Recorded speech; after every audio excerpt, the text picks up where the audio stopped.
தேர்தல் நேரத்தில் சொன்னார், அண்ணா திமுக ஆட்சியில் கடன் வாங்கிட்டாங்க.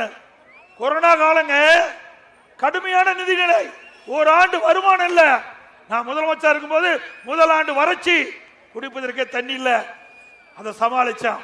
அடுத்தது டெல்டா மாவட்டத்தில் புயல், கஜா புயல், அத்தனையும் நாசமாயிட்டு, மின்கம்பம் சாந்தி போச்சு, டிரான்ஸ்பார்மர் இல்ல, துணை மின் நிலையம் இல்ல, விவசாய பயிர்கள் அழிஞ்சு போச்சு, நிவாரணம் கொடுத்தேன்.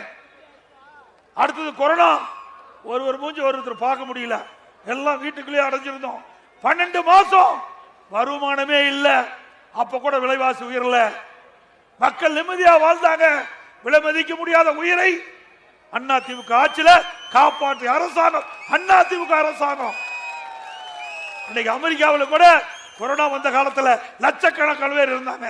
ஆனா தமிழ்நாட்டில் அனைத்து இந்திய அண்ணா திராவிட முன்னேற்ற கழக அரசு திட்டமிட்டு இந்த கொரோனா தடுப்பு நடவடிக்கையில முழு மூச்சாக இருந்து இறங்கிய காரணத்தினால விலை மதிக்க முடியாத உயிர்களை காப்பாற்றினோம்.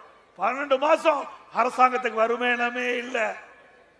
அது மட்டும் இல்ல, கொரோனா காலத்தில் செலவு 40,000 கோடி, இதெல்லாம் சேர்த்துதான் 5,18,000 கோடி.